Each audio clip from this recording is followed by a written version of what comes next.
ਵਾਹਿਗੁਰੂ ਜੀ ਕਾ ਖਾਲਸਾ ਵਾਹਿਗੁਰੂ ਜੀ ਕੀ ਫਤਿਹ। ਸਿੱਖ ਚੈਨਲ ਦੇਖ ਰਹੀ ਯੂਕੇ ਯੂਰਪ ਅਤੇ ਦੇਸ਼ ਵਿਦੇਸ਼ ਦੀ ਸੰਗਤ ਦਾ ਸਵਾਗਤ ਹੈ ਪ੍ਰੋਗਰਾਮ ਕਰੰਟ ਅਫੇਅਰਸ ਦੇ ਵਿੱਚ। ਸੋ ਅੱਜ ਦੇ ਪ੍ਰੋਗਰਾਮ ਦੇ ਵਿੱਚ ਅਸੀਂ ਗੱਲਬਾਤ ਕਰਾਂਗੇ ਭਾਈ ਮਨਜੀਤ ਸਿੰਘ ਜੀ ਹੋਰਾਂ ਦੇ ਨਾਲ, ਜਿਹੜੇ ਕਿ ਸ਼੍ਰੋਮਣੀ ਅਕਾਲੀ ਦਲ ਦੇ ਸੀਨੀਅਰ ਵਾਈਸ ਪ੍ਰੈਜ਼ੀਡੈਂਟ ਨੇ, ਨਾਲ ਸ਼੍ਰੋਮਣੀ ਗੁਰਦੁਆਰਾ ਪ੍ਰਬੰਧਕ ਕਮੇਟੀ ਦੇ ਮੈਂਬਰ ਨੇ।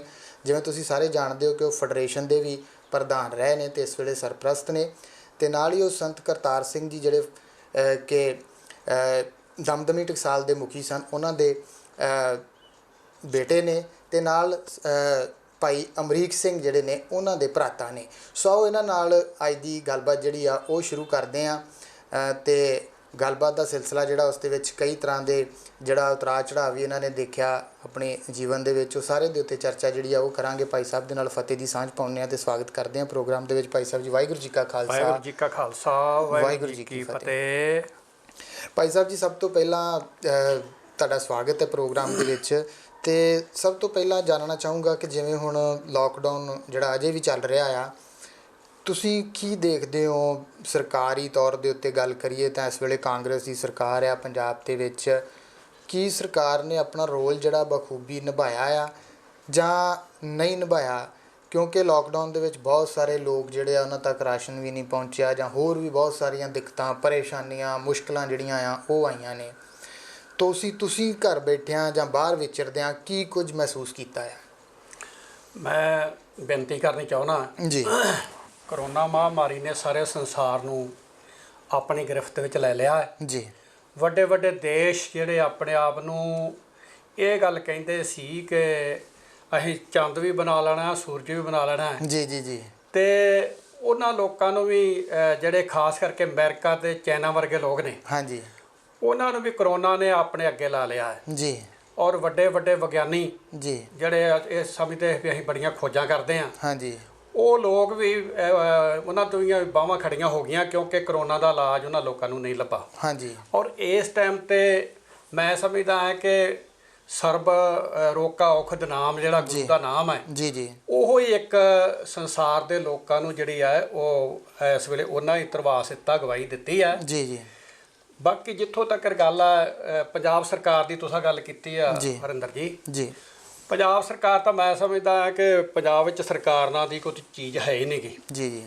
ਜਿੱਥੋਂ ਦਾ ਮੁੱਖ ਮੰਤਰੀ ਕਦੀ ਉਹ ਅੰਮ੍ਰਿਤਸਰ ਤੱਕ ਨਹੀਂ ਆਇਆ, ਕਿਤੇ ਇੱਥੇ ਜਾਂ ਕਿਤੇ ਹੋਰ ਜ਼ਿਲ੍ਹੇ 'ਚ ਨਹੀਂ ਗਿਆ, ਜੀ। ਜਿਹਨੇ ਜਾ ਕੇ ਕਦੇ ਸੰਗਤ ਵਿੱਚ ਬੈਠਣਾ ਨਹੀਂ ਗਾ, ਜਿਹਨੇ ਜਾ ਕੇ ਲੋਕਾਂ ਦੀਆਂ ਤਕਲੀਫਾਂ ਨਹੀਂ ਸੁਣਨੀਆਂ, ਜੀ।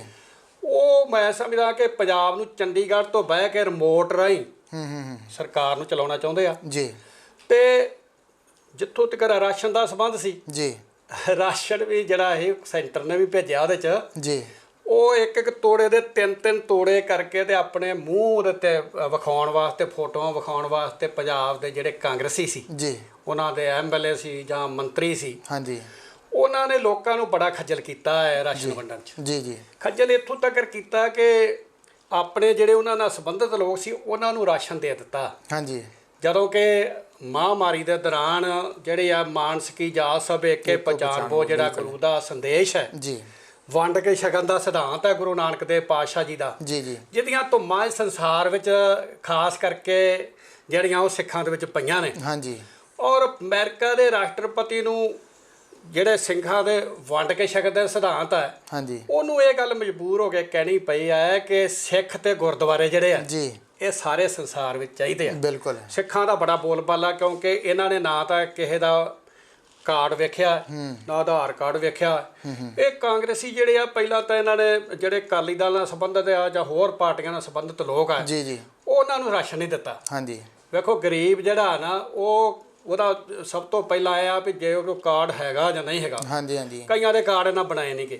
ਬਿਲਕੁਲ। ਮੈਂ ਸਮਝਦਾ ਕਿ ਇਸ ਦੁੱਖ ਦੀ ਘੜੀ ਵਿੱਚ ਇਹਨਾਂ ਨੂੰ ਕੋਈ ਕਾਰਡ ਵਗੈਰਾ ਨਹੀਂ ਸੀ ਵੇਖਣਾ ਚਾਹੀਦਾ। ਅਸੀਂ ਸ਼੍ਰੋਮਣੀ ਗੁਰਦੁਆਰਾ ਪ੍ਰਬੰਧਕ ਕਮੇਟੀ ਵੱਲੋਂ ਲੰਗਰਾਂ ਦਾ ਪ੍ਰਬੰਧ ਕੀਤਾ ਸੀ। ਜੀ। ਅਸੀਂ ਇਹ ਨਹੀਂ ਵੇਖਿਆ ਕਿ ਇਹ ਕਿਹੜੀ ਪਾਰਟੀ ਦਾ ਹੈ, ਕਿਹੜੀ ਜਥੇਬੰਦੀ ਦਾ ਹੈ, ਇਹਦੇ ਕੋਲ ਆਧਾਰ ਕਾਰਡ ਹੈਗਾ ਜਾਂ ਨਹੀਂ ਹੈਗਾ। ਜੀ। ਕਿਉਂਕਿ ਗੁਰੂ ਕੀ ਗੋਲਕ ਜਿਹੜੀ ਹੈ ਉਹ ਆਦੇ ਗਰੀਬ ਦਾ ਮੂੰਹ ਹੁੰਦਾ। ਜੀ ਜੀ। ਤੇ ਸ਼੍ਰੋਮਣੀ ਗੁਰਦੁਆਰਾ ਪ੍ਰਬੰਧਕ ਕਮੇਟੀ ਨੇ ਸਾਰੇ ਪੰਜਾਬ 'ਚ ਜਿੰਨੇ ਸਾਡੇ ਇਸ ਪ੍ਰਬੰਧ 'ਚ ਗੁਰਦੁਆਰੇ ਆਉਂਦੇ ਆ, ਸਾਰੀਆਂ ਗੋਲਕਾਂ ਦਾ ਮੂੰਹ ਜਿਹੜਾ ਗਰੀਬਾਂ ਵਾਸਤੇ ਖੋਲ੍ਹ ਦਿੱਤਾ। ਜੀ ਜੀ ਜੀ। ਔਰ ਅੱਜ ਨਹੀਂ ਖੋਲ੍ਹਿਆ, ਜਦੋਂ ਕੋਈ ਵੀ ਆਫਤ ਆਉਂਦੀ ਆ ਨਾ, ਕੋਈ ਹੜ੍ਹ ਆਉਂਦੇ ਆ, ਸੁਨਾਮੀ ਆਉਂਦੀ ਆ, ਚਾਹੇ ਹੋਰ ਕੋਈ ਤਰ੍ਹਾਂ ਕਰੋਨਾ ਵਾਇਰਸ ਆ ਗਿਆ ਜੀ ਉਸ ਟਾਈਮ ਤੇ ਸ਼੍ਰੋਮਣੀ ਗੁਰਦੁਆਰਾ ਪ੍ਰਬੰਧਕ ਕਮੇਟੀ ਇੱਕ ਸਿੱਖਾਂ ਦੀ ਵਾਹਦ ਜਥੇਬੰਦੀ ਆ ਜੀ ਤੇ ਉਹ ਅੱਗੇ ਹੋ ਕੇ ਖਾਸ ਕਰਕੇ ਜਿਹੜੀ ਆ ਉਹ ਮਨੁੱਖਤਾ ਦੀ ਸੇਵਾ ਵਾਸਤੇ ਅੱਗੇ ਆਉਂਦੀ ਹੈ ਜੀ ਜੀ ਜੀ ਸੋ ਕਾਂਗਰਸ ਦਾ ਮੈਂ ਸਮਝਦਾ ਸਰਕਾਰ ਕੋਈ ਨਹੀਂ ਕੀ ਫੇਲ ਹੋ ਗਈ ਲੋਕ ਹੁਣ ਇਸ ਵੇਲੇ ਜਿਹੜੇ ਆ ਉਹ ਸਰਕਾਰ ਦੇ ਖਿਲਾਫ ਰੋਜ਼ WhatsApp ਦੇਖਦੇ ਆ ਮੁਜ਼ਾਹਰੇ ਕਰਦੇ ਆ ਬੜੇ ਚਾਅ ਦੇ ਨਾਲ ਲੋਕ ਜਿਹੜੇ ਸੀ ਉਹ ਸਰਕਾਰ ਨੂੰ ਲੈ ਕੇ ਆਏ ਸੀਗੇ ਕਿਉਂਕਿ ਪਿਛਲੀ ਵਾਰ ਕੈਪਟਨ ਅਮਰਿੰਦਰ ਸਿੰਘ ਨੇ ਕੁਝ ਇਸ ਤਰ੍ਹਾਂ ਦੀਆਂ ਗੱਲਾਂ ਕੀਤੀਆਂ ਸੀ ਜਿਹਦੇ ਕਰਕੇ ਲੋਕਾਂ ਦੇ ਵਿੱਚ ਸੀਗਾ ਕਿ ਆਪਣੀ ਗੱਲ ਪਗਾਉਂਦੇ ਆ ਪਰ ਇਸ ਵਾਰ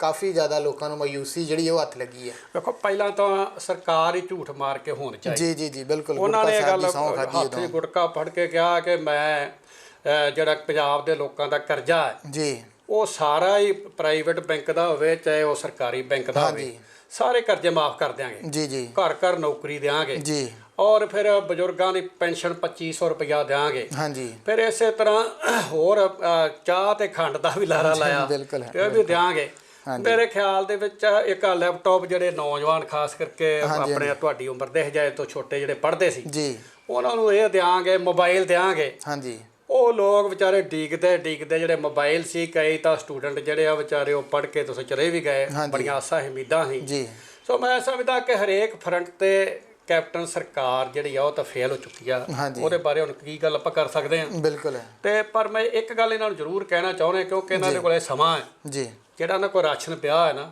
ਉਹ ਰਾਸ਼ਨ ਨੂੰ ਇਹ ਕਬਜ਼ੇ 'ਚ ਨਾ ਕਰਨ ਜੀ ਗਰੀਬਾਂ ਤੱਕ ਪਹੁੰਚਾਉਣ ਲੋਕਾਂ ਦੀਆਂ ਹਾਂ ਜਿਹੜੀਆਂ ਨਾ ਲੋਕ ਇਹ ਰੋਟੀ ਦੇ ਲੱਲੇ ਪਏ ਆ ਉਹ ਜਿਹੜਾ ਰਹਿੰਦਾ ਰਾਸ਼ਨ ਉਹ ਘਰ ਘਰ ਪਹੁੰਚਾਉਣ ਦਾ ਯਤਨ ਕਰਨ ਇਹ ਮੈਂ ਇਹਨਾਂ ਨੂੰ ਬਿਲਕੁਲ ਬਿਲਕੁਲ ਭਾਈ ਸਾਹਿਬ ਜੀ ਜਿਵੇਂ ਗੱਲ ਕਰਦੇ ਹਾਂ ਅਸੀਂ ਕਾਂਗਰਸ ਜਿਹੜੀ ਆ ਉਤੋਂ ਵੀ ਲੋਕ ਜਿਹੜੇ ਆ ਉਹ ਮਾਯੂਸ ਹੋਏ ਆ ਖੁਸ਼ ਨਹੀਂ ਹੈਗੇ ਤੇ ਬਹੁਤਾ ਅਕਾਲੀ ਦਲ ਤੋਂ ਵੀ ਲੋਕ ਜਿਹੜੇ ਆ ਉਹ ਖੁਸ਼ ਜਿਹੜੇ ਆ ਉਹ ਨਹੀਂ ਹੈਗੇ ਤੁਹਾਨੂੰ ਲੱਗਦਾ ਆ ਕਿ ਆਉਂਦੇ ਸਮੇਂ ਦੇ ਵਿੱਚ ਜਿਹੜੀ ਇਲੈਕਸ਼ਨ ਆ ਉਹਦੇ ਵਿੱਚ ਪੰਜਾਬ ਦੇ ਵਿੱਚ ਲੋਕ ਜਿਹੜੇ ਆ ਉਹ ਤੀਸਰਾ ਬਦਲ ਜਿਹੜਾ ਆ ਜਿਵੇਂ ਪਹਿਲਾਂ ਆਮ ਆਦਮੀ ਪਾਰਟੀ ਆਈ ਸੀ ਜਾਂ ਇਸ ਤਰ੍ਹਾਂ ਦੀ ਕੋਈ ਚਰਚਾ ਜਿਹੜੀ ਆ ਉਹ ਚੱਲ ਸਕਦੀ ਆ ਜਾਂ ਲੋਕ ਕੀ ਸੋਚਦੇ ਆ ਇਸ ਵੇਲੇ ਵੇਖੋ ਮੈਂ ਤੁਹਾਨੂੰ ਦੱਸਾਂ ਜੀ ਅਜੇ ਇਹ ਗੱਲ 2 ਸਾਲ ਰਹਿੰਦੇ ਵਕਤ ਤੋਂ ਪਹਿਲਾਂ ਦੀ ਗੱਲ ਆ ਹੁਣ ਆਪਾਂ ਇਹਦੇ ਬਾਰੇ ਕੋਈ ਅੰਦਾਜ਼ਾ ਨਹੀਂ ਲਾ ਸਕਦੇ ਵੀ ਇਹ ਤੀਸਰੀ ਬਦਲਦੀ ਜਾਂ ਸ਼੍ਰੋਮਣੀ ਅਕਾਲੀ ਦਲ ਦੀ ਗੱਲ ਜਿਹੜੀ ਹੈ ਕਿਉਂਕਿ ਸਮੇਂ ਤੋਂ ਪਹਿਲਾਂ ਕਈ ਗੱਲਾਂ ਕਰਨਾ ਜਿਹੜਾ ਮੇਰੇ ਖਿਆਲ ਬਹੁਤੀਆਂ ਵਾਜਬ ਨਹੀਂ ਹੁੰਦੀਆਂ ਜੀ ਇਹ ਸਮਾਂ ਹੀ ਦੱਸੂਗਾ ਤੀਸਰਾ ਬਦਲ ਅਜੇ ਤੱਕ ਦਾ ਪੰਜਾਬ 'ਚ ਜਦੋਂ ਤੋਂ ਮੈਂ ਪੈਦਾ ਹੋਇਆ ਕਦੇ ਇੱਥੇ ਕਾਮਯਾਬ ਨਹੀਂ ਹੋਇਆ ਜੀ ਜੀ ਜੀ ਅਕਾਲੀ ਦਲ ਤੇ ਕਾਂਗਰਸ ਦਾ ਹੀ ਰਾਜ ਰਿਹਾ ਹੈ ਔਰ ਮੈਂ ਸਮਝਦਾ ਹੈ ਕਿ ਅਕਾਲੀ ਤੇ ਕਾਂਗਰਸ ਨੇ ਹੁਣ ਤੱਕ 1947 ਤੋਂ ਪੰਜਾਬ ਦੇ ਵਿੱਚ ਭਾਈ ਸਾਹਿਬ ਜੀ ਜਿਵੇਂ ਆਪਾਂ ਗੱਲ ਪਹਿਲਾਂ ਵੀ ਕਰ ਰਹੇ ਸੀ ਕਿ ਕਮਿਊਨਿਸਟ ਜਿਹੜੇ ਆ ਕਾਮਰੇਡ ਜਿਹੜੇ ਆ ਉਹ ਵੀ ਬੜੇ ਹਾਵੀ ਰਹੇ ਆ ਆਪਾਂ ਗੱਲ ਪਹਿਲਾਂ ਵੈਸੇ ਕਰ ਰਹੇ ਸੀਗੇ ਆਫ ਦੀ ਰਿਕਾਰਡ ਕਿ ਇੱਕ ਵਾਰੀ ਤਾਂ ਐਂ ਲੱਗਦਾ ਸੀ ਪੰਜਾਬ ਦੇ ਵਿੱਚ ਕਾਮਰੇਡਾਂ ਦੀ ਸਰਕਾਰ ਹੀ ਬਣ ਜਾਣੀ ਉਦੋਂ ਦਾ ਕਿਵੇਂ ਦਾ ਮਾਹੌਲ ਸੀਗਾ ਉਹ ਅਸਲ ਦੇ ਵਿੱਚ ਉਹ ਉਦੋਂ ਦੀ ਗੱਲ ਆ ਜਦੋਂ ਆਲ ਇੰਡੀਆ ਸਿੱਖ ਸਟੂਡੈਂਟ ਫੈਡਰੇਸ਼ਨ ਦੇ ਪ੍ਰਧਾਨ ਭਾਈ ਅਮਰੀਕ ਸਿੰਘ ਬਣੇ ਨੇ ਜੀ ਤਾਂ ਉਸ ਟਾਈਮ ਤੇ ਪੰਜਾਬ ਦੇ ਵਿੱਚ ਖਾਸ ਕਰਕੇ PSU ਤੇ SFI ਦਾ ਬੜਾ ਜ਼ੋਰ ਸੀਗਾ ਜੀ ਤੇ ਉਹ ਜਿਹੜੀਆਂ ਗੱਲਾਂ ਕਰਦੇ ਹੁੰਦੇ ਸੀ ਉਸ ਟਾਈਮ ਤੇ ਜੀ ਉਹ ਵੀ ਜਿਹੜੀਆਂ ਬੜੇ ਨਾਸਤਿਕਤਾ ਵਾਲੀਆਂ ਗੱਲਾਂ ਕਰਦੇ ਸੀ ਧਰਮ ਦੇ ਖਿਲਾਫ ਹੀ ਕਰਦੇ ਹੁੰਦੇ ਸੀ ਗੱਲਾਂ ਉਸ ਟਾਈਮ ਤੇ ਸਭ ਤੋਂ ਪਹਿਲਾਂ ਸੰਤ ਬਾਬਾ ਕਰਤਾਰ ਸਿੰਘ ਖਾਲਸਾ ਪਿੰਡਰਾਂ ਵਾਲਿਆਂ ਨੇ ਇੱਕ ਬਹੁਤ ਵੱਡਾ ਜਿਹੜਾ ਨਾ ਜੀ ਪ੍ਰਚਾਰ ਦਾ ਅਭਿਆਨ ਜਿਹੜਾ ਚਲਾਇਆ ਸੀ ਜੀ ਤੇ 37 ਉਹਨਾਂ ਜਲੂਸ ਵੀ ਕੱਢੇ ਪੰਜਾਬ ਦੇ ਵਿੱਚ ਐਮਰਜੈਂਸੀ ਲੱਗੀ ਸੀ ਜੀ ਤੇ ਉਸ ਟਾਈਮ ਤੇ ਉਹ ਬਾਅਦ ਵਿੱਚ ਉਹਨਾਂ ਦਾ ਸੱਚਖੰਡ ਚਲੇ ਗਏ ਭਾਈ ਅਮਰੀਕ ਸਿੰਘ ਜੀ ਪ੍ਰਧਾਨ ਬਣ ਗਏ ਆਲ ਇੰਡੀਆ ਸਿੱਖ ਸਟੂਡੈਂਟ ਫੈਡਰੇਸ਼ਨ ਦੇ ਜੀ ਤਾਂ ਉਸ ਟਾਈਮ ਤੇ ਲੋਕਾਂ ਦੇ ਵਿੱਚ ਇੱਕ ਐਸੀ ਭਾਈ ਅਮਰੀਕ ਸਿੰਘ ਦੀ ਜਿਹੜੀ ਸ਼ਖਸੀਅਤ ਸੀ ਉਹਦਾ ਪ੍ਰਭਾਵ ਪਿਆ ਜੀ ਜੀ ਔਰ ਸੰਤ ਬਾਬਾ ਜਰਨੈਲ ਸਿੰਘ ਜੀ ਖਾਲਸਾ ਪਿੰਡਰਾਂ ਵਾਲੇ ਵੀ ਉਦੋਂ ਭਾਈ ਅਮਰੀਕ ਸਿੰਘ ਦੀ ਇੱਕ ਜੋੜੀ ਬਣ ਗਈ ਸੀ ਇਹ ਹਾਂਜੀ ਤੇ ਨੌਜਵਾਨ ਜਿਹੜੇ ਆ ਨਾ ਉਹ ਦਾੜਾ ਤੇ ਕੇਸ ਰੱਖਣਾ ਜੀ ਉਹਨਾਂ ਨੇ ਆਪਣਾ ਇੱਕ ਸ਼ੌਂਕ ਸਮਝਣ ਡੈ ਪਏ ਜੀ ਤੇ ਕਾਮਰੇਟਾਂ ਦੀ ਜਿਹੜੀ ਗੱਲ ਸੀ ਉਦੋਂ ਬੜਾ ਜ਼ੋਰ ਸੀ ਪਰ ਕਾਮਰੇਟਾਂ ਦੀ ਜਿੱਥੋਂ ਉਹਨਾਂ ਨੂੰ ਸਿਆਸੀ ਤੌਰ ਤੇ ਮਾਰ ਪਈ ਆ ਮੈਂ ਸਮਝਦਾ ਜੋ ਕਾਂਗਰਸ ਨਾਲ ਸਮਝੌਤਾ ਉਸ ਟਾਈਮ ਤੇ ਨਾ ਕਰਦੇ ਇਹ ਬੜੀ ਪੁਰਾਣੀ ਗੱਲ ਆ ਇਹ 77 78 ਦੀ ਗੱਲ ਆ ਪੁਰਾਣੀ ਮੈਂ ਗੱਲ ਕਰਦਾ ਜੀ ਤੇ ਫਿਰ ਇਹਨਾਂ ਦਾ ਸ਼ਾਇਦ ਕੋਈ ਨਾ ਕੋਈ ਬਣ ਜਾਂਦਾ ਲੇਕਿਨ ਇਹ ਖੀਰ ਤੇ ਆਣ ਕੇ ਕਾਂਗਰਸ ਦੇ ਹੀ ਖਿਲਾਫ ਇਹ ਮੁਜ਼ਾਹਰੇ ਕਰਦੇ ਹੁੰਦੇ ਸੀ ਜੀ ਤੇ ਕਾਂਗਰਸ ਨੇ ਇਹਨਾਂ ਦੀ ਵੱਡੀ ਉੱਤੋਂ ਲੀਡਰਸ਼ਿਪ ਨੇ ਸਮਝੌਤਾ ਕਰ ਲਿਆ ਇਹ ਆਪਣੀਆਂ ਸਮਝੌਤੇ ਦਾ ਕਰਕੇ ਇਹ ਕਾਮਰੇਡ ਜਿਹੜੇ ਸੀ ਆਪਣੇ ਉਸ ਬਿਲਕੁਲ ਭਾਈ ਸਾਹਿਬ ਜੀ ਤੁਸੀਂ ਫੈਡਰੇਸ਼ਨ ਦੇ ਵੀ ਪ੍ਰਧਾਨ ਰਹੇ ਹੋ ਕਿਹੜੇ ਸੰਨ ਤੋਂ ਲੈ ਕੇ ਕਿਹੜੇ ਸੰਨ ਤੱਕ ਤੁਸੀਂ ਪ੍ਰਧਾਨ ਜਿਹੜੇ ਰਹੇ ਮੈਨੂੰ ਤਾਂ ਮੈਂ ਪ੍ਰਧਾਨ ਤਾਂ ਮੈਂ ਸਮਝਦਾ ਵੀ ਜਦੋਂ ਮੈਨੂੰ ਪ੍ਰਧਾਨ ਬਣਾਇਆ ਗਿਆ ਹੈ ਨਾ ਆਲ ਇੰਡੀਆ ਸਿੱਖ ਸਟੂਡੈਂਟ ਫੈਡਰੇਸ਼ਨ ਦਾ ਜੀ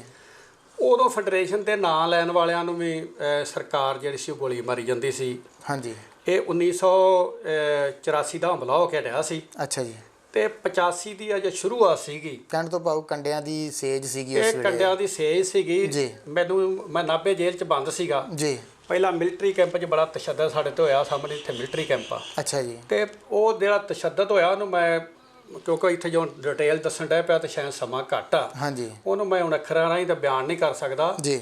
ਬੜਾ ਜ਼ੁਲਮ ਹੋਇਆ ਸਾਡੇ ਤੇ। ਜੀ। ਬਾਅਦ 'ਚ ਨਾਭੇ ਜੇਲ੍ਹ ਚਲੇ ਗਏ। ਨਾਭੇ ਜੇਲ੍ਹ 'ਚ ਬੜਾ ਵੱਡਾ ਜ਼ੁਲਮ ਸੀ, ਫਾਂਸੀ ਵਾਲੀਆਂ ਚੱਕੀਆਂ 'ਚ ਇੰਟੈਰੋਗੇਸ਼ਨ ਕਦੀ ਜੇਲ੍ਹਾਂ 'ਚ ਨਹੀਂ ਹੁੰਦੀ ਵੇਖੀ, ਹਾਂਜੀ, ਕਿਉਂਕਿ ਕਾਨੂੰਨ ਕੋਈ ਨਹੀਂਗਾ। ਜੀ। ਜੇਲ੍ਹਾਂ 'ਚ ਇੰਟੈਰੋਗੇਸ਼ਨ ਹੋਈ, ਜਦੋਂ ਜੇਲ੍ਹਾਂ ਦੇ ਵਿੱਚੋਂ ਉਹ ਕਰ ਦਿੱਤੀ, ਕਿਸੇ ਰਿਟ ਕਰ ਦਿੱਤੀ, ਜੀ। ਤਾਂ ਫਿਰ ਲੱਦਾ ਕੋਠੀ ਇੱਕ ਸੈਂਟਰ ਬਣ ਗਿਆ, ਜਿਹੜਾ ਮੈਂ ਸਮਝਦਾ ਪੰਜਾਬ ਦਾ ਸਭ ਤੋਂ ਜ਼ੁਲਮ ਕਰਨ ਵਾਲਾ ਵੱਡਾ ਸੈਂਟਰ ਬਿਲਕੁਲ। ਉਹ ਇਹ ਵੀ ਕਿਹਾ ਜਾਂਦਾ ਸੀ ਕਿ ਜਿਹੜਾ ਬੰਦਾ ਇੱਕ ਵਾਰ ਉੱਥੇ ਚਲਾ ਗਿਆ ਉੱਥੋਂ ਵਾਪਸ ਨਹੀਂ ਉੱਥੋਂ ਵਾਪਸ ਨਹੀਂ ਆਉਂਦਾ। ਜੀ। ਤੇ ਮੈਂ ਇਹ ਗੱਲ ਦਾਅਵੇ ਨਾਲ ਕਹਿ ਸਕਦਾ ਕਿ ਮੈਂ ਉੱਥੇ ਸਭ ਤੋਂ ਵੱਧ ਟਾਈਮ ਮੈਨੂੰ ਉੱਥੇ ਸਮੇਂ ਦੀ ਸਰਕਾਰ ਨੇ ਰੱਖਿਆ। ਜੀ। ਔਰ ਉੱਥੇ ਜ਼ੁਲਮ ਕੀਤਾ, ਤਸ਼ੱਦਦ ਕੀਤਾ, ਨੀਂਦਰਾ ਦਿੱਤਾ। ਜੀ। ਮੈਂ ਸਮਝਦਾ ਕਿ ਉਦੋਂ ਮੇਰੇ ਮਾਤਾ ਨਿਰੰਜਨ ਕੌਰ ਜੀ ਉਹ ਸ਼ੇਰਨੀ ਸੀ, ਉਹਨਾਂ ਦਿਨਾਂ 'ਚ ਪਤਾ ਕਰਕੇ ਮੇਰੇ ਮਗਰ ਗਏ। ਜੀ। ਲੇਕਿਨ ਜਿਸ ਤਰ੍ਹਾਂ ਜਾ ਕੇ ਉੱਥੇ ਉਹ ਸੈਂਟਰ 'ਚ ਗਰਜੇ ਜੀ। ਤੇ ਵੱਡੇ ਵੱਡੇ ਅਫਸਰ ਜਿਹੜੇ ਸੀ ਉਹਨਾਂ ਦੇ ਮੂੰਹ ਦੇ ਉੱਤੇ ਜਿਹੜੇ ਸੀ ਨਾ, ਜੀ, ਉਹ ਸ਼ਿਕਨ ਆ ਗਿਆ। ਔਰ ਉਹਨਾਂ ਨੇ ਕਿਹਾ ਕਿ ਮੈਂ ਬਾਹਰ ਜਾ ਕੇ ਤੁਹਾਡਾ ਨਾਂ ਦੱਸ ਦੇਣਾ, ਤੁਸੀਂ ਸਾਡੇ ਬੱਚਿਆਂ ਤੇ ਜ਼ੁਲਮ ਕਰਦੇ ਜੇ। ਜੀ। ਸਰਕਾਰ ਕਿਹੜੀ ਸੀ ਉਸ ਵੇਲੇ ਪੰਜਾਬ 'ਚ? ਉਸ ਟਾਈਮ ਤੇ ਸਰਕਾਰ ਜਿਹੜੀ ਕੋਈ ਨਹੀਂ ਸੀ, ਉਸ ਟਾਈਮ ਤੇ ਗਵਰਨਰੀ ਰਾਜ ਅੱਛਾ ਸੀਗਾ। ਜੀ। ਬੀਡੀ ਪਾਂਡੇ ਜਿਹੜਾ ਸੀ ਨਾ, ਜੀ। ਜੀ। ਉਹ ਪੰਜਾਬ ਦਾ ਗਵਰਨਰ ਸੀਗਾ। ਅੱਛਾ ਜੀ। ਤੇ ਉਦੋਂ ਕੋਈ ਕਾਨੂੰਨ ਨਹੀਂ ਰਹੇਗਾ, ਜਿਹਨੂੰ ਜੀ ਕਰਦਾ ਸੀ ਫੜ ਕੇ ਤੇ ਮਾਰ ਦਿੰਦੇ ਸੀ। ਤੇ ਪੰਜਾਬ ਦੇ ਵਿੱਚ ਖਾਸ ਕਰਕੇ ਮੈਂ ਸਮਝਦਾ ਇੱਕ ਬੁੱਚੜਖਾਨਾ ਜਿਹੜਾ ਹੈ ਉਹ ਬਣ ਗਿਆ ਸੀਗਾ। ਜੀ। ਤੇ ਜਦੋਂ ਮੈਂ ਉੱਥੋਂ ਲੱਦਾ ਕੋਠੀ ਤੋਂ ਵਾਪਸ ਆਇਆ ਤੇ ਥੋੜਾ ਜਿਹਾ ਮਹੀਨਾ 15 ਦਿਨ ਉੱਥੇ ਰਹੇ। ਜੀ। ਤੇ ਥੋੜਾ ਸਿੰਘਾਂ ਨਾਲ ਮਿਲਣ ਦਾ ਮੌਕਾ ਮਿਲਿਆ। ਤੇ ਉਸ ਟਾਈਮ ਤੇ ਮੈਨੂੰ ਸਿੰਘ ਕਹਿਣ ਲੱਗਿਆ ਕਿ ਆਲ ਇੰਡੀਆ ਸਿੱਖ ਸਟੂਡੈਂਟ ਫੈਡਰੇਸ਼ਨ ਜਿਹੜੀ ਹੈ, ਜੀ, ਇਹ ਇਸ ਵੇਲੇ ਲਵਾਰਸ ਹੋ ਗਈ ਆ ਤੇ ਅਸੀਂ ਤੁਹਾਨੂੰ ਸੇਵਾਦਾਰ ਬਣਾਉਣਾ ਚਾਹੁੰਦੇ ਆ। ਅੱਛਾ ਜੀ। ਮੈਂ ਆਖਿਆ ਮੇਰਾ ਪਿਤਾ ਲੱਗ ਗਿਆ ਪੰਥਲੀ, ਮੇਰਾ ਭਰਾ ਲੱਗ ਗਿਆ, ਔਰ ਮੈਂ ਇਕੱਲਾ ਰਹਿ ਗਿਆ, ਮੈਂ ਇਹ ਸੇਵਾ ਨਹੀਂ ਕਰਨੀ, ਅਸੀਂ ਬਤੇਰੀ ਸੇਵਾ ਅੱਗੇ ਕੀਤੀ। ਜੀ। ਮੈਨੂੰ ਗੁਰਦੁਆਰਾ ਸਾਹਿਬ ਦੇ ਵਿੱਚ ਦੁਬਾਰਾ ਸੱਦ ਕੇ ਜੀ। ਮੀਟਿੰਗ ਕਰਕੇ 5 ਸਿੰਘਾਂ ਨੇ ਹੁਕਮ ਕੀਤਾ। ਜੀ। ਮੈਂ ਸਮਝਦਾ ਕਿ ਉਹ ਸੂਲਾਂ ਦੀ ਸੇਜ ਸੀ, ਜੀ। ਜਿਹੜਾ ਉਹ ਉਸ ਟਾਈਮ ਤੇ ਪ੍ਰਧਾਨਗੀ ਸੀ, ਉਹ ਮੈਨੂੰ ਜਿਹੜੀ ਜਦੋਂ ਸੌਂਪੀ ਗਈ ਆ। ਜੀ। ਜੀ। ਤੇ ਉਹ ਉਸ ਤੋਂ ਬਾਅਦ ਇੱਕ ਬਹੁਤ ਵੱਡਾ ਆਪਣਾ ਜਿਹੜੇ ਉਹਦੇ 'ਚ ਉਤਰਾਅ ਚੜ੍ਹਾਅ ਏ। ਉੱਥੋਂ ਜੋਧਪੁਰ ਜੇਲ੍ਹ 'ਚ ਵੀ ਗਏ, ਸਰਕਾਰ ਨੇ ਉੱਥੇ ਸਾਨੂੰ ਸੱਦਿਆ ਵੀ। ਜੀ। ਉਹ ਵੀ ਤੁਹਾਨੂੰ ਇੱਕ ਬਾਅਦ ਵਿੱਚ ਜੇ ਕੋਈ ਟਾਈਮ ਮਿਲਿਆ ਤੇ ਮੈਂ ਡਿਟੇਲ ਦੇ ਵਿੱਚ ਸਾਰੀ ਗੱਲਬਾਤ ਦੱਸੂਗਾ। ਜੀ।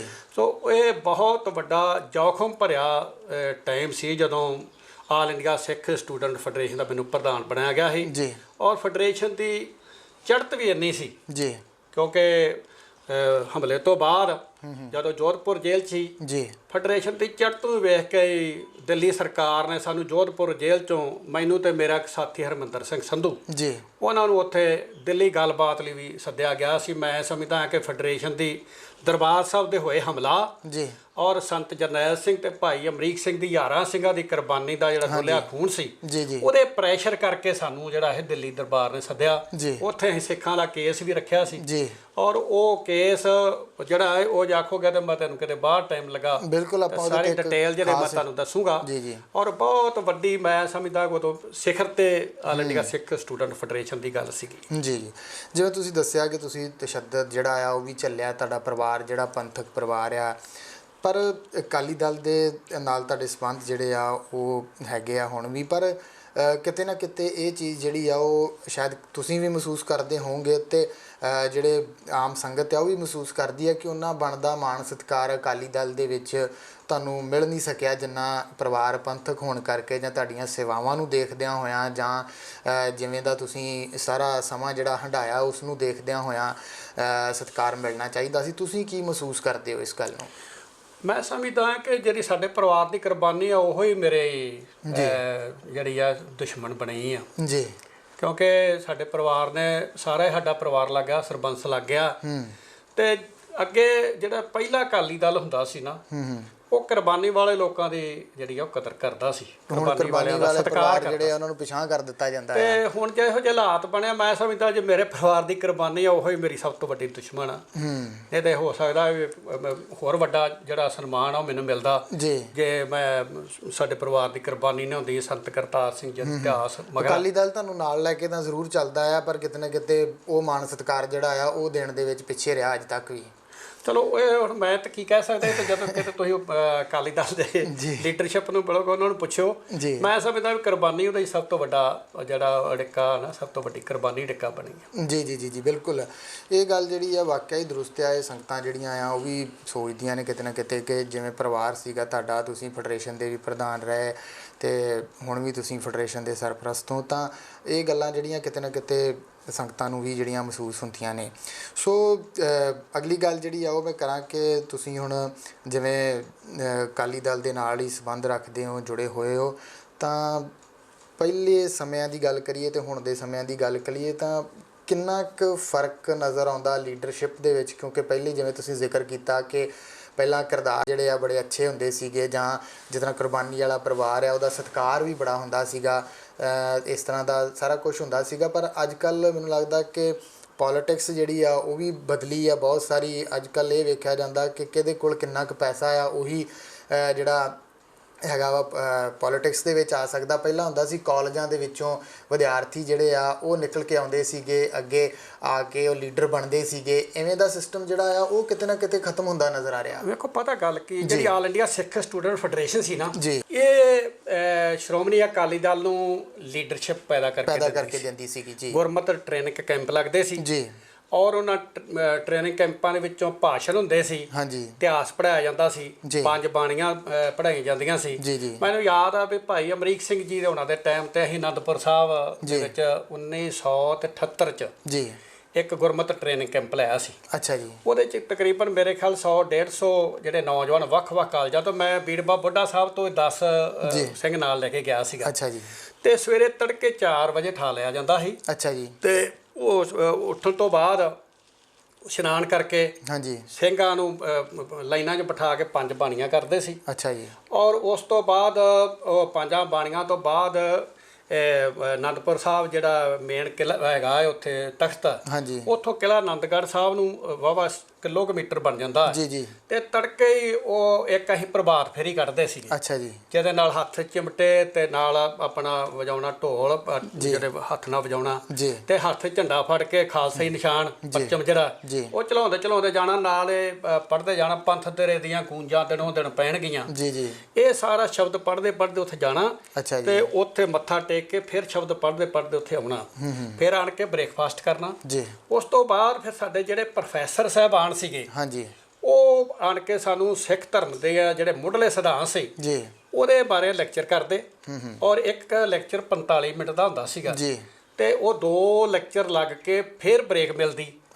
ਤੇ ਫਿਰ ਆਪਣਾ ਉਸ ਤੋਂ ਬਾਅਦ ਦੁਪਹਿਰੇ ਜਿਹੜਾ ਸੀ ਉਹ ਖਾਣਾ ਖਾਣ ਵਾਸਤੇ ਲਾਈਨਾਂ 'ਚ ਥੱਲੇ ਪੰਗਤ 'ਚ ਬੈਠਣਾ, ਸੰਗਤ ਤੇ ਪੰਗਤ ਦਾ ਇਤਿਹਾਸ ਜਿਹੜਾ ਆਪਣਾ ਹੈ। ਤੇ ਉਸ ਤੋਂ ਬਾਅਦ 1 ਘੰਟੇ ਵਾਸਤੇ ਸਾਨੂੰ ਉਹਨਾਂ ਨੇ ਆਖਣਾ ਵੀ ਹੁਣ ਤੁਹਾਨੂੰ ਰੈਸਟ ਆ ਜਾਂ ਰੈਸਟ ਕਰਨ ਵੇ ਸੌਣ ਵਾਸਤੇ। ਔਰ ਉਸ ਟਾਈਮ ਤੇ ਮੈਂ ਸਮਝਦਾ ਉਸ ਤੋਂ ਬਾਅਦ ਸ਼ਾਮ ਨੂੰ ਫਿਰ ਉਹ ਜਿਹੜਾ ਸੀ ਸਾਡਾ ਸੈਸ਼ਨ ਸ਼ੁਰੂ ਹੋ ਜਾਣਾ। ਤੇ ਜਿਹੜੇ ਫੈਡਰੇਸ਼ਨ ਦੇ ਕੈਂਪ ਵਿੱਚ ਨੌਜਵਾਨ ਇਸ ਤਰ੍ਹਾਂ ਸਿੱਖ ਕੇ ਆਉਂਦੇ ਸੀ, ਇੱਕ ਤਾਂ 5 ਬਾਣੀਆਂ ਉਹਨਾਂ ਨੂੰ ਕੰਠ ਸੀ, ਦੂਜਾ ਨੂੰ ਸਿੱਖ ਇਤਿਹਾਸ ਬਣ ਜਾਂਦਾ ਸੀ, ਤੀਸਰਾ ਉਹ ਬੁਲਾਰਾ ਐਸਾ ਬੰਬ ਬਣ ਕੇ ਨਿਕਲਦਾ ਸੀਗਾ ਕਿ ਉਹ ਹਰ ਸਟੇਜ ਦੇ ਉੱਤੇ ਪੰਥ ਦੀ ਗੱਲ ਔਰ ਤਖਤ ਦੀ ਗੱਲ ਔਰ ਗੁਰਬਾਣੀ ਦੀ ਗੱਲ ਉਹ ਬੜੇ ਮਤਲਬ ਨਿਖੇਰ ਕੇ ਜਿਹੜੀ ਆ ਲੋਕਾਂ 'ਚ ਖਾਸ ਕਰਕੇ ਨੌਜਵਾਨਾਂ ਹੀ ਦੱਸ ਦਿੰਦਾ ਸੀ। ਤੇ ਸਾਡੀ ਜਿਹੜੀ ਆਉਣ ਵਾਲੀ ਜਿਹੜੀ ਇਹ ਆਪਣੀ ਲੀਡਰਸ਼ਿਪ ਸੀ ਸ਼੍ਰੋਮਣੀ ਅਕਾਲੀ ਦਲ ਦੀ, ਉਹ ਆਲ ਇੰਡੀਆ ਸਿੱਖ ਸਟੂਡੈਂਟ ਫੈਡਰੇਸ਼ਨ ਜਿਹੜੀ ਉਹ ਪੈਦਾ ਕਰ। ਬਿਲਕੁਲ, ਜਿਵੇਂ ਉਦੋਂ ਲੀਡਰਸ਼ਿਪ ਜਿਹੜੀ ਵੀ ਪੈਦਾ ਹੁੰਦੀ ਸੀ, ਜਿਵੇਂ ਉਹਨਾਂ ਨੂੰ ਸਿਆਸਤ ਦੇ ਵਿੱਚ ਵੀ ਜੇ ਉਹ ਜਾਂਦੇ ਸੀ ਤਾਂ ਨਾਲ ਨਾਲ ਇੱਕ ਧਰਮ ਦੀ ਵੀ ਪਰਪੱਕਤਾ ਉਹਨਾਂ ਦੇ ਵਿੱਚ ਜਿਹੜੀ ਆ ਉਹ ਕਿਤੇ ਨਾ ਕਿਤੇ ਨਜ਼ਰ ਆਉਂਦੀ ਸੀਗੀ। ਤੇ ਅੱਜ ਉਹ ਚੀਜ਼ ਜਿਹੜੀ ਆ ਇਹ ਵਾਕਿਆ ਹੀ ਕਹਾਂਗੇ ਕਿ ਸਾਡੀ ਬਦਨਸੀਬੀ ਆ ਕਿ ਅੱਜ ਦੀ ਲੀਡਰਸ਼ਿਪ ਜਿਹੜੀ ਆ ਧਰਮ ਦੀ ਗੱਲ ਜਿਹੜੀ ਆ ਉਹ ਘੱਟ ਕਰਦੀ ਆ ਜਾਂ ਕਰਦੀ ਨਹੀਂ ਗੀ। ਸੋ ਇਸ ਤਰ੍ਹਾਂ ਦੀਆਂ ਗੱਲਾਂ ਜਿਹੜੀਆਂ ਆ ਉਹ ਬੜੀਆਂ ਨਿਕਲ ਕੇ ਸਾਹਮਣੇ ਆਉਂਦੀਆਂ ਨੇ। ਸੋ ਇੱਕ ਗੱਲ ਮੈਂ ਹੋਰ ਜ਼ਹਿਨ ਦੇ ਵਿੱਚ ਤੁਹਾਡੇ ਗੱਲ ਕਰਦਿਆਂ ਆਈ ਕਿ ਜਦੋਂ ਫੈਡਰੇਸ਼ਨ ਦਾ ਟਾਈਮ ਸੀਗਾ ਜਾਂ ਜਦੋਂ ਸੰਤ ਜਰਨੈਲ ਸਿੰਘ ਭਿੰਡਰਾਂਵਾਲੇ ਜਿਹੜੇ ਸੀਗੇ ਉਹਨਾਂ ਦਾ ਸਮਾਂ ਸੀਗਾ, ਤਾਂ ਉਦੋਂ ਬੜੇ ਸਾਦੇ ਵਿਆਹ ਹੁੰਦੇ ਸੀਗੇ, ਬੜੀਆਂ ਸਾਦੀਆਂ ਜੰਜਾਂ ਜਿਹੜੀਆਂ ਆ ਉਹ ਜਾਂਦੀਆਂ ਸੀ, ਬਹੁਤ ਘੱਟ ਲੋਕ ਜਾਂਦੇ ਸੀ, ਜਾਂ ਭੋਗ ਵੀ ਹੁੰਦੇ ਸੀ ਤੇ ਸਾਦੇ ਹੁੰਦੇ ਸੀਗੇ। ਉਹ ਕਿਤੇ ਨਾ ਕਿਤੇ ਉਹ ਵੀ ਚੀਜ਼ ਵਿਸਰੀ ਰਹੀ ਬਹੁਤ ਚਿਰ, ਤੇ ਲਾਕਡਾਊਨ ਦੇ ਵਿੱਚ ਫਿਰ ਉਸ ਚੀਜ਼ ਦੀ ਜਿਹੜੀ ਝਲਕ ਆ ਨਾ ਉਹ ਦੁਬਾਰਾ ਦੇਖਣ ਨੂੰ ਮਿਲੀ। ਤੁਸੀਂ ਕੀ ਮਹਿਸੂਸ ਕੀਤਾ ਉਸ ਚੀਜ਼ ਦਾ? ਵੇਖੋ, ਜਦੋਂ ਮੈਂ ਤੁਹਾਨੂੰ ਥੋੜ੍ਹੀ ਇਹ ਤੋਂ ਹੋਰ ਪਿਛਲੀ ਗੱਲ ਦੱਸਦਾ। ਸੰਤ ਕਰਤਾਰ ਸਿੰਘ ਖਾਲਸਾ ਭਿੰਡਰਾਂਵਾਲੇ ਸੀ, ਜਦੋਂ ਉਹਨਾਂ ਦੇ ਟਕਸਾਲ ਦੀ ਉਹਨਾਂ ਨੂੰ ਸੇਵਾ ਮਿਲੀ। ਹਾਂਜੀ। ਤਾਂ ਉਹਨਾਂ ਨੇ ਉਸ ਟਾਈਮ ਤੇ ਗੰਦੇ ਸਪੀਕਰ ਲੋਕ ਪਿੰਡਾਂ 'ਚ ਲਾਉਂਦੇ ਸੀ, ਜਿਹੜੇ ਸਪੀਕਰ ਲਾ ਕੇ ਵਿਆਹਾਂ ਤੇ ਸੀ ਜੀ। ਉਹਨਾਂ ਨੇ ਆਖਿਆ, ਹਰ ਪੰਚਾਇਤ ਨੂੰ ਆਵਾਜ਼ ਮਾਰ ਕੇ ਕਿਹਾ ਗੰਦੇ ਸਪੀਕਰ ਨਾ ਲਾਓ, ਆਪਣੀਆਂ ਮਾਵਾਂ ਭੈਣਾਂ ਘਰਾਂ 'ਚ ਹੁੰਦੀਆਂ ਨੇ ਜੀ। ਜੰਝ ਜਿਹੜੀ ਆ ਥੋੜੇ ਸਿੰਘ ਜਾਓ, ਉਹਨਾਂ ਤਾਂ 11 ਕਿਹਾ ਸੀ, ਬਿਲਕੁਲ, ਔਰ ਜੇ ਨਹੀਂ ਤੇ 21 ਜਾਓ। ਤੇ ਜਿਹੜੇ ਵਿਆਹ ਉਹਨਾਂ ਇਹ ਸਾਦੇ ਕਰੋ ਔਰ ਗੁਰਮਤ ਦੇ ਅਨੁਸਾਰ ਕਰੋ ਤੇ ਖਰਚੇ ਘੱਟ ਕਰੋ। ਬਿਲਕੁਲ। ਉਸ ਤੋਂ ਬਾਅਦ ਉਹ ਸੱਚਖੰਡ ਨੂੰ ਚਲੇ ਗਏ ਜਦੋਂ ਫੈਡਰੇਸ਼ਨ ਦਾ ਜ਼ੋਰ ਪਿਆ ਪੰਜਾਬ 'ਚ। ਹਾਂਜੀ। ਉਦੋਂ ਵੀ 11 ਬੰਦੇ ਜੰਝ ਜਾਣ ਦੀ ਗੱਲ ਜਿਹੜੀ ਸੀ ਫੈਡਰੇਸ਼ਨ ਨੇ ਕਹੀ। ਹਾਂਜੀ। ਔਰ ਹੋਰ ਵੀ ਜਿਹੜੇ ਸੁਧਾਰ ਸੀ, ਇੱਕ ਆ ਸੋਨਾ ਪਾਉਣਾ, ਲੜਕੀਆਂ ਨੂੰ ਗਰਭ ਦੇ ਵਿੱਚ ਮਾਰੀ ਜਾਂਦੇ ਜੀ ਜੀ ਜੀ ਬਿਲਕੁਲ। ਕਾਰਨ ਸਿਰਫ ਇਹੋ ਹੀ ਸੀ ਕਿ ਲੋਕ ਦਾਜ ਮੰਗਦੇ ਸੀ, ਲੋਕ ਭੁੱਖੇ ਹੋ ਗਏ ਸੀ। ਬਿਲਕੁਲ। ਔਰ ਉਸ ਟਾਈਮ ਤੇ ਫੈਡਰੇਸ਼ਨ ਨੇ ਸਮਾਜ ਸੁਧਾਰ ਦੀ ਇੱਕ ਲਹਿਰ ਜਿਹੜੀ ਆ ਬੜੀ ਵੱਡੀ ਲੈਵਲ ਤੇ ਚਲਾਈ ਸੀ ਜੀ। ਉਹਦਾ ਅਸਰ ਵੀ ਹੋਇਆ ਜੀ। ਉਸ ਤੋਂ ਬਾਅਦ ਫਿਰ ਲੋਕ ਜਿਹੜੇ ਆ ਉਸ ਗੱਲ ਨੂੰ ਭੁੱਲ ਗਏ ਜੀ। ਫਿਰ ਅਸੀਂ ਇੱਥੋਂ ਤੱਕ ਸਾਡਾ ਸਮਾਜ ਜਿਹੜਾ ਨਿਗਰ ਗਿਆ ਜੀ ਕਿ ਇਹ ਪੰਜਾਬ ਦੇ ਵਿੱਚ ਅਸੀਂ ਹਰ ਖਾਣ ਵਾਲੀ ਚੀਜ਼ ਨਾਲ ਜਿਹੜੀ ਆ ਨਾ ਉਹ ਬਰਬਾਦ ਕਰਤੀ, ਦੁੱਧ ਕਰਤਾ। ਬਿਲਕੁਲ। ਔਰ ਸਬਜ਼ੀਆਂ ਕਰਤੀਆਂ। ਜੀ ਜੀ। ਔਰ ਇਸੇ ਤਰ੍ਹਾਂ ਅਸੀਂ ਹਵਾ ਗੰਦਲੀ ਕਰਤੀ, ਪਾਣੀ ਖਰਾਬ ਕਰਤਾ। ਅਸੀਂ ਸਾਰਾ ਕੁਝ ਕੁਦਰਤ ਨੇ ਏਡੀ ਵੱਡੀ ਛੇੜਛਾੜ ਕੀਤੀ। ਹਾਂਜੀ। ਮੈਂ ਸਮਝਦਾ ਕੁਦਰਤ ਨੇ ਕਰੰਟ ਮਾਰਿਆ ਸਾਨੂੰ। ਬਿਲਕੁਲ। ਕੁਦਰਤ ਨੇ ਸਾਨੂੰ ਯਾਦ ਕਰਾਇਆ, ਬੰਦੇ ਉਹ ਬੰਦੇ ਬਣ ਕੇ ਰਹੋ। ਬਿਲਕੁਲ। ਕਿਉਂਕਿ ਇਨਸਾਨ ਜਿਹੜਾ ਸੀ ਨਾ ਉਹ ਰੱਬ ਬਣ ਗਿਆ ਸੀ। ਹਾਂਜੀ। ਉਹ ਸਮਝਦਾ ਸੀ ਵੀ ਮੇਰੇ ਕੋਲ 4 ਪੈਸੇ ਹੈਗੇ, ਮੈਂ ਰੱਬ ਬਣ ਗਿਆ। ਸੋ ਉਹ ਕੁਦਰਤ ਨੇ ਇੱਕ ਸਾਨੂੰ ਫੇਰ ਦੁਬਾਰਾ ਤੋਂ ਜ਼ਿੰਦਗੀ ਜਿਹੜੀ ਸੀ ਨਾ ਉਹਨੂੰ ਨਵੇਂ ਸਿਰੇ ਤੋਂ ਢਾਲਣ ਦਾ ਕਰੋਨਾ ਲਿਆ ਕੇ ਇੱਕ ਨਵੇਂ ਸਿਰੇ ਤੋਂ ਸਾਨੂੰ ਉਹ ਜ਼ਿੰਦਗੀ ਨੂੰ ਆਪਣੇ ਨੂੰ ਜਿਹੜਾ ਸਾਦਾ ਜੀਵਨ ਜੀਣ ਵਾਸਤੇ, ਸਾਨੂੰ ਬਤੀਤ ਕਰਨ ਵਾਸਤੇ ਇੱਕ ਸੁਨੇਹਾ ਦਿੱਤਾ। ਜੀ ਜੀ। ਮੈਂ ਸਮਝਦਾ ਕਿ ਅੱਜ ਸਾਰੀ ਲਕਾਈ ਨੂੰ ਇਸ ਸਿਣੇ ਨੂੰ ਪ੍ਰਵਾਨ ਕਰਨਾ ਚਾਹੀਦਾ। ਹਾਂਜੀ। ਸਾਦਾ ਜੀਵਨ ਜਿਉਣਾ ਚਾਹੀਦਾ। 5 ਬਾਣੀਆਂ ਦਾ ਨਿਤਨੇਮ ਵੀ ਹੋਣਾ ਚਾਹੀਦਾ। ਔਰ ਨਾਲ ਦੀ ਨਾਲ ਵਿਆਹ ਜਿਹੜੇ ਆ ਹੁਣ ਵੀ ਤਾਂ ਅਸੀਂ ਜਾਣਦੇ ਹੀ ਆ ਨਾ, 10 ਬੰਦੇ ਜਾਂ 20 ਬੰਦੇ। ਹਾਂਜੀ।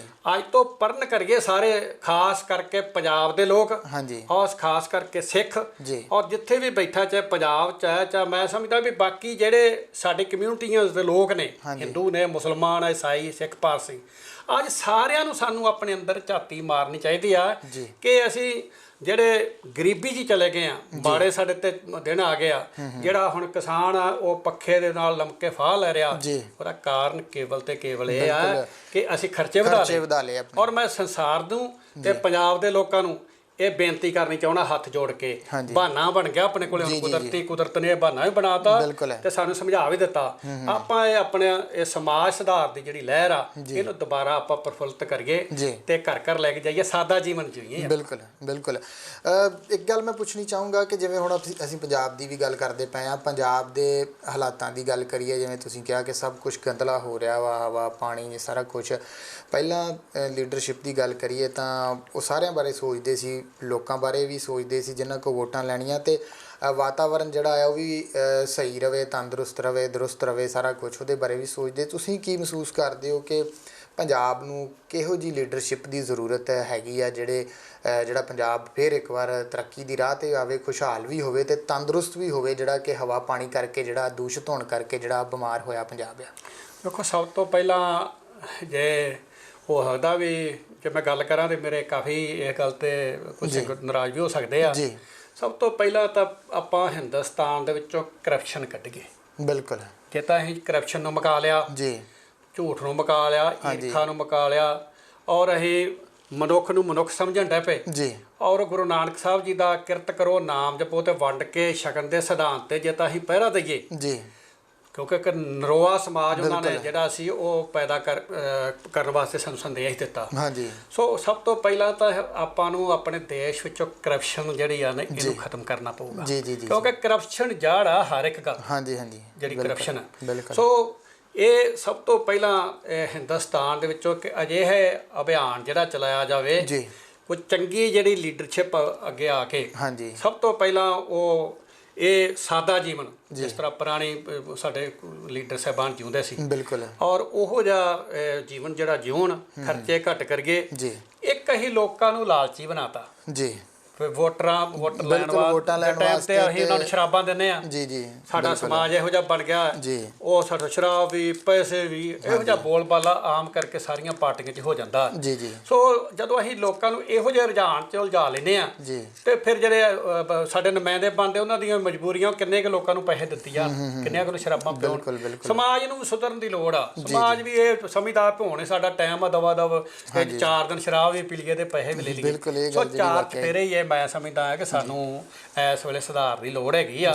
ਤੇ ਸਾਨੂੰ ਕੁਦਰਤ ਨੇ ਇੱਕ ਲੂਣਾ ਦਿੱਤਾ ਹੈ, ਲੂਣਾ ਦਿੱਤਾ ਕੁਦਰਤ ਨੇ, ਬਿਲਕੁਲ ਸੰਭਲਣ ਦਾ ਲੂਣਾ ਦਿੱਤਾ ਹੈ, ਚੰਗਾ ਜੀਵਨ ਜਿਉਣ ਦਾ ਹਲਾਰਾ ਦਿੱਤਾ ਹੈ। ਮੈਂ ਸਮਝਦਾ ਹਾਂ ਕਿ ਇਸ ਲੋਕਡਾਊਨ ਤੋਂ ਬਾਅਦ ਬਹੁਤ ਵੱਡੀਆਂ ਤਬਦੀਲੀਆਂ ਰਾਜਨੀਤਿਕ ਤੌਰ ਤੇ ਆਉਣਗੀਆਂ, ਬਿਲਕੁਲ ਧਾਰਮਿਕ ਤੌਰ ਤੇ ਆਉਣਗੀਆਂ, ਆਰਥਿਕ ਤੌਰ ਤੇ ਆਉਣਗੀਆਂ, ਸੱਭਿਆਚਾਰਕ ਤੌਰ ਤੇ ਆਉਣਗੀਆਂ ਔਰ ਲਕਾਈ ਨੂੰ ਨਵਾਂ ਜੀਵਨ ਜਿਹੜਾ ਹੈ ਉਹ ਸ਼ੁਰੂ ਕਰਨ ਦਾ ਇੱਕ ਮੌਕਾ ਜਿਹੜਾ ਉਹ ਫਿਰ ਸਾਨੂੰ ਇਸ ਕੁਦਰਤ ਨੇ ਫਿਰ ਜਿਹੜਾ ਉਹ ਬਖਸ਼ਿਆ। ਬਿਲਕੁਲ। ਸਮਾਂ ਸਾਡੇ ਕੋਲ ਲਗਭਗ ਆਪਣਾ ਸਮਾਪਤ ਹੈ ਤੇ ਅੰਤ ਦੇ ਉੱਤੇ ਇਹ ਪੁੱਛਣਾ ਚਾਹੂੰਗਾ ਕਿ ਤੁਸੀਂ ਪੰਜਾਬ ਦੇ ਵਿੱਚ ਧਾਰਮਿਕ ਤੌਰ ਤੇ ਸਿਆਸੀ ਤੌਰ ਤੇ ਕਈ ਰੰਗ ਜਿਹੜੇ ਆ ਉਹ ਵੇਖੇ ਆ ਤੇ ਕਦੇ ਬੈਠਿਆਂ ਇਕੱਲੇ ਸੋਚਦੇ ਹੋ ਕਿ ਕਿਹੜਾ ਧਾਰਮਿਕ ਸਮਾਂ ਜਿਹੜਾ ਸੀਗਾ ਜਦੋਂ ਆਹ ਲੀਡਰਸ਼ਿਪ ਸੀ ਜਾਂ ਐਵੇਂ ਪ੍ਰਚਾਰ ਹੁੰਦਾ ਸੀਗਾ ਉਹ ਵਧੀਆ ਸੀ, ਜਾਂ ਰਾਜਨੀਤਿਕ ਤੌਰ ਦੇ ਉੱਤੇ ਕਿਹੜਾ ਸਮਾਂ ਜਿਹੜਾ ਆ ਉਹ ਪੰਜਾਬ ਦੇ ਵਿੱਚ ਬੜਾ ਚੰਗਾ ਸੀਗਾ? ਵੇਖੋ ਜਿੱਥੋਂ ਤੱਕ ਜਦੋਂ ਮੇਰੀ ਸੰਭਾਲ ਦਾ ਟਾਈਮ ਆਇਆ ਜੀ ਤੇ ਮੈਂ ਸਮਝਦਾ ਕਿ ਨਾ ਧਾਰਮਿਕ ਤੌਰ ਤੇ ਪ੍ਰਚਾਰ ਸੰਤ ਬਾਬਾ ਕਰਤਾਰ ਸਿੰਘ ਖਾਲਸਾ ਪਿੰਡਰਾਂ ਵਾਲਿਆਂ ਨੇ ਕੀਤਾ ਜੀ, ਪਰਿਵਾਰ ਦੇ ਮੋਹ ਤੋਂ ਉੱਪਰ ਉੱਠ ਕੇ ਕਦੇ ਆਪਣੇ ਪਰਿਵਾਰ ਨੂੰ 4 ਆਨੇ ਨਹੀਂ ਸੰਤ ਕਰਤਾਰ ਸਿੰਘ ਜੀ ਨੇ ਦਿੱਤੇ ਜੀ, ਨਾ ਉਹਨਾਂ ਦੀ ਪੜ੍ਹਾਈ ਦਾ ਨਾ ਉਹਨਾਂ ਦੀ ਕੋਈ ਉਹਨਾਂ ਵੇਖਿਆ ਨਹੀਂ ਪਿੱਛਾ ਭੌਂਕੇ ਜੀ ਉਹਨਾਂ ਨੇ ਆਪਣਾ ਪਰਿਵਾਰ ਜਿਹੜਾ ਖਾਲਸਾ ਪੰਥ ਨੂੰ ਬਣਾ ਲਿਆ ਸੀਗਾ ਹਾਂਜੀ ਔਰ ਪੰਥ ਨੂੰ ਸਮਰਪਿਤ ਹੋ ਗਏ। ਹਾਂਜੀ ਜੇ ਸੰਤ ਕਰਤਾਰ ਸਿੰਘ ਦੀ ਗੱਲ ਦਾ ਲੋਕਾਂ 'ਚ ਪ੍ਰਭਾਵ ਸੀ ਉਹਨਾਂ ਦੇ ਲੈਕਚਰ ਦਾ, ਲੋਕ ਉਹਨਾਂ ਦੀ ਇੱਕ ਗੱਲ ਕਹਿ ਤੇ ਹਜ਼ਾਰਾਂ ਦੀ ਗਿਣਤੀ 'ਚ ਅੰਮ੍ਰਿਤ ਛਕਣ ਵਾਸਤੇ ਦਾੜਾ ਰੱਖਣ ਵਾਸਤੇ ਤਿਆਰ ਹੋ ਜਾਂਦੇ ਸੀ। ਤੇ ਮੈਂ ਸਮਝਦਾ ਹਾਂ ਕਿ ਇਹ ਉਹਨਾਂ ਦਾ ਇਸ ਕਰਕੇ ਸੀ ਕਿ ਉਹਨਾਂ ਦਾ ਜਿਹੜਾ ਜੀਵਨ ਸੀ ਹਾਂਜੀ ਪੱਧਰ ਸੀ ਜੀ ਔਰ ਉਹ ਬਹੁਤ ਵੱਡਾ ਸੀ ਜੀ ਔਰ ਉਹਨਾਂ ਨੇ ਮੈਂ ਸਮਝਦਾ ਹਾਂ ਕਿ ਪੰਜਾਬ ਦੇ ਵਿੱਚ ਜਿੱਦਾਂ ਵੱਡਾ ਪ੍ਰਚਾਰ ਕੀਤਾ, ਐਮਰਜੈਂਸੀ ਦੇ ਖਿਲਾਫ ਕੀਤਾ, ਐਮਰਜੈਂਸੀ ਤੜਾਈ। ਸੋ ਉਸ ਟਾਈਮ ਦੇ ਉੱਤੇ ਜਿਹੜੀ ਪੁਰਾਣੀ ਲੀਡਰਸ਼ਿਪ ਸੀ ਹਾਂਜੀ ਠੀਕ ਹੈ ਨਾ, ਉਹ ਪੁਰਾਣੀ ਲੀਡਰਸ਼ਿਪ ਬੜਾ ਸਿੰਪਲ ਰਹਿੰਦੀ ਸੀ। ਉਹ ਟਕਸਾਲਾਂ ਦਾ ਜਥੇਬੰਦੀਆਂ ਦਾ ਹਰ ਇੱਕ ਥਾਂ ਤੇ ਥਾਂ ਤੇ ਬੜਾ ਜਿਹੜਾ ਨਾ ਉਹ ਸਤਿਕਾਰ ਮਾਣ ਕਰਦੇ ਸੀ ਬਿਲਕੁਲ ਔਰ ਕੁਰਬਾਨੀ ਦੀ ਵੀ ਕਦਰ ਕਰਦੇ ਸੀ ਜੀ। ਸੋ ਉਹ ਉਸ ਟਾਈਮ ਤੇ ਧਾਰਮਿਕ ਤੌਰ ਤੇ ਤਾਂ ਮੈਂ ਸਮਝਦਾ ਕਿ ਜਿੱਡੀ ਵੱਡੀ ਇੱਕ ਸਪਿਰਿਟ ਸਿੱਖਾਂ ਦੇ ਵਿੱਚ ਇਹਨਾਂ ਪੈਦਾ ਕੀਤੀ ਹੈ ਜੀ ਔਰ ਉਹ ਇੱਕ ਬਹੁਤ ਵੱਡਾ ਚੰਗਾ ਧਾਰਮਿਕ ਤੌਰ ਤੇ ਇੱਕ ਬਹੁਤ ਵੱਡਾ ਧਰਮ ਨੂੰ ਹਲਾਰਾ ਸੀ ਜੀ ਔਰ ਕਾਮਰੇਟਾਂ ਲੋਕਾਂ ਨੂੰ ਲੋਕ ਇਹ ਕਹਿਣ ਲੱਗ ਪਏ ਸੀ ਜੀ ਵੀ ਸੰਤ ਕਰਤਾਰ ਸਿੰਘ ਕਹਿੰਦਾ ਮੈਂ ਧਰਮ ਦਾ ਠੇਕੇਦਾਰ ਹਾਂ। ਉਹਨਾਂ ਇੱਕ ਤੇ ਹੱਥ ਮਾਰ ਕੇ ਆਖਣਾ ਹਾਂ ਮੈਂ ਠੇਕੇਦਾਰ ਹਾਂ, ਮੈਂ ਠੇਕਾ ਲਿਆ ਹੈ। ਉਸ ਤੋਂ ਬਾਅਦ ਉਹਨਾਂ ਦੇ ਸੱਚਖੰਡ ਨੂੰ ਚਲੇ ਗਏ, ਸੰਤ ਬਾਬਾ ਜਰਨੈਲ ਸਿੰਘ ਜੀ ਆਏ। ਫਿਰ ਲੜਾਈ ਦਾ ਰੁਖ ਜਿਹੜਾ ਸੀ ਉਹ ਦੂਸਰੇ ਪਾਸੇ ਬਿਲਕੁਲ ਤੇ ਭਾਈ ਅਮਰੀਕ ਸਿੰਘ ਜੀ ਆਲ ਇੰਡੀਆ ਸਿੱਖ ਸਟੂਡੈਂਟ ਫੈਡਰੇਸ਼ਨ ਦੇ ਪ੍ਰਧਾਨ ਬਣੇ ਔਰ ਨੌਜਵਾਨਾਂ ਵਿੱਚ ਉਦੋਂ ਜਿਹੜੀ ਹੈ ਉਹ ਬਹੁਤ ਵੱਡੀ ਚੇਤਨਾ ਆਈ ਸੀ, ਬੜਾ ਵੱਡਾ ਭਾਰ ਆਇਆ ਸੀ ਔਰ ਉਹ 6 ਜੂਨ 1984 ਦਾ ਜਿਹੜਾ ਹਮਲਾ ਉਹ ਤੁਹਾਂ ਸਾਰਿਆਂ ਨੇ ਸੁਣਿਆ ਵੇਖਿਆ ਕਿਉਂਕਿ ਉਹ ਇੱਕ ਲੰਮੀਆਂ ਗਾਥਾ ਨੇ, ਉਹਨੂੰ ਮੈਂ ਥੋੜੇ ਸ਼ਬਦਾਂ ਵਿੱਚ ਜਿਹੜਾ ਨਾ ਉਹ ਬਿਆਨ ਨਹੀਂ ਕਰ ਸਕਦਾ। ਸੋ ਅੱਜ ਵੀ ਤਗੜੇ ਹੋ ਕੇ ਧਾਰਮਿਕ ਤੌਰ ਤੇ ਵੀ ਸਾਡੇ 'ਚ ਗਿਰਾਵਟ ਆਈ ਆ, ਰਾਜਨੀਤਿਕ ਤੌਰ ਤੇ ਵੀ ਆਈ ਆ ਔਰ ਸੱਭਿਆਚਾਰਕ ਤੌਰ ਤੇ ਵੀ ਆਈ। ਅਸੀਂ ਸੱਭਿਆਚਾਰ ਜਿਹੜਾ ਬਾਹਰ ਦਾ ਬਿਲਕੁਲ ਉਹਨੂੰ ਅਸੀਂ ਅਡਾਪਟ ਕਰ ਰਹੇ ਹਾਂ, ਜਦੋਂ ਕਿ ਸੱਭਿਆਚਾਰ ਸਾਡਾ ਚੰਗਾ ਹੈ, ਪੰਜਾਬੀਆਂ ਦਾ ਚੰਗਾ ਹੈ, ਪਹਿਰਾਵਾ ਚੰਗਾ ਹੈ, ਖਾਣ ਪੀਣ ਚੰਗਾ ਹੈ, ਰਹਿਣ ਸਹਿਣ ਚੰਗਾ ਹੈ। ਪਰ ਅਫਸੋਸ ਹੈ ਕਿ ਅਸੀਂ ਬਾਹਰਲਾ ਜਿਹੜਾ ਹੈਗਾ ਨਾ ਸੱਭਿਆਚਾਰ ਉਹਨੂੰ ਅਡਾਪਟ ਕਰ ਰਹੇ ਹਾਂ। ਮੈਂ ਨਵੀਂ ਪੀੜ੍ਹੀ ਨੂੰ ਵੀ ਅਪੀਲ ਕਰੂੰਗਾ ਕਿ ਉਹ ਬਜ਼ੁਰਗਾਂ ਦਾ ਸਤਿਕਾਰ ਕਰਨ ਔਰ ਨਾਲ ਦੀ ਨਾਲ ਜਿਹੜਾ ਆਪਣੇ ਧਾਰਮਿਕ ਜਿਹੜੇ ਆਪਣੇ ਹੈਗੇ ਨੇ ਉਹਨਾਂ ਦੇ ਆਪਣੇ ਜੋ ਆਪਣਾ ਖਾਸਾ ਹੈ ਉਹਨੂੰ ਖਿਆਲ ਰੱਖੀਏ। ਆਪਣੇ ਬਜ਼ੁਰਗਾਂ ਦੇ ਜਿਹੜਾ ਜੋ ਵੀ ਹੈ ਆਪਾਂ ਨੂੰ ਸਿੱਖਿਆ ਦਿੱਤੀ ਹੈ, ਇਤਿਹਾਸ ਹੈ, ਉਹਨੂੰ ਆਪਾਂ ਨਾਲ ਲੈ ਕੇ ਚੱਲੀਏ।